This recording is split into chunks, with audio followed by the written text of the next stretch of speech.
ngày nay nhom mình vậy rừng này chật khang này chụp con là bong bong sẽ làm mùi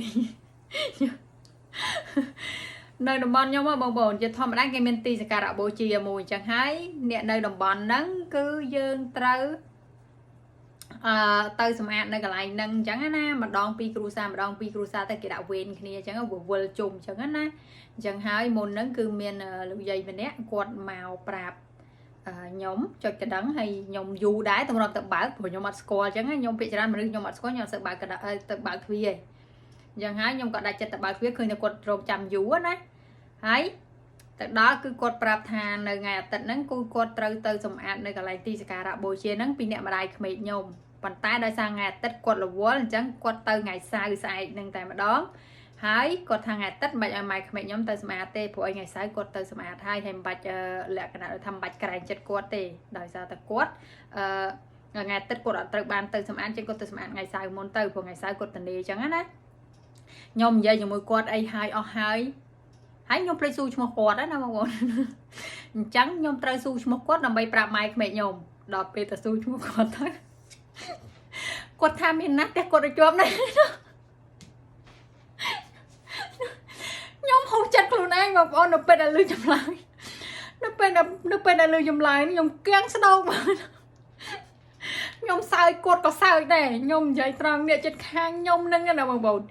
ខ្ញុំស្គាល់តាទេខ្ញុំស្គាល់ច្បាស់ដោយសារតែខ្ញុំមកដំបូង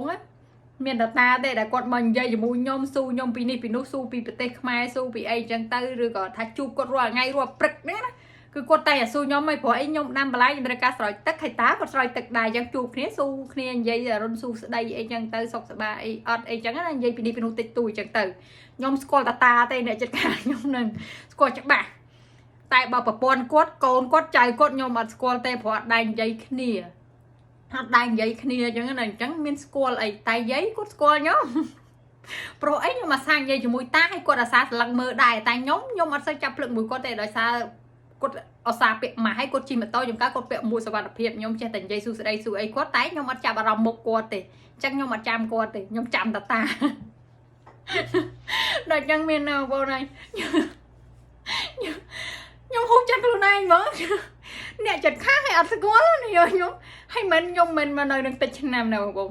ចូល5 6ឆ្នាំមកលើអ្នកចិត្តខាងមកផ្ទះស្គាល់តាមួយហូបចិត្តខ្លួនឯងហ្មងខ្ញុំឆ្លើយខមមិនខាងលើអញ្ចឹងណាបងប្អូនចង់និយាយថាការចំនួនហ្នឹងណាគ្រាប់ក៏យកមកដែរប៉ុន្តែធម្មតាយើងដាំយើងធ្វើការចំណាយពេលហើយនៅនេះប្រទេសវាត្រជាក់យើងដាំបានតែរដូវក្តៅទេបើសិនតែយើងចង់ហូបរដូវរងានៅរដូវរងាយើងមកចំរដូវរងាពេលយើងចង់ធ្វើអីហូបត្រូវការប្រើជីហ្នឹងគឺយើងអត់មានទេអញ្ចឹងគឺយើងមានតែហាលអាស្ងួតហ្នឹងយកមកប្រើប៉ុន្តែបើការដែលខ្ញុំនៅចំនួនជាសិក្ខាកាមយើងមកធ្វើការគេយើងមិនដឹងថាតកែយើងមានដីឲ្យយើងដាំជីដាំអីប្រភេទបន្លែប្លុកស្រុកខ្មែរទេហើយខ្ញុំមកធ្វើការហ្នឹងមកចាំតកែអត់មានដីឲ្យកូនចៅដាំបន្លែហូបទេអត់ដូចតកែគេផ្សេងៗណាតកែខ្លះក៏មានតកែខ្លះក៏អត់ទៅហើយយើងធម្មតាយើងមកអីវ៉ាន់យើងមានគីឡូមានចំនួនកំណត់អញ្ចឹងយើងយកអីវ៉ាន់ណាតែចាំបាច់អីចឹងណាអាណាដូចគិតថាវាមិនសូវនឹងថាមានផលប្រយោជន៍ថ្ងៃក្រោយក៏អត់យកមកទៅ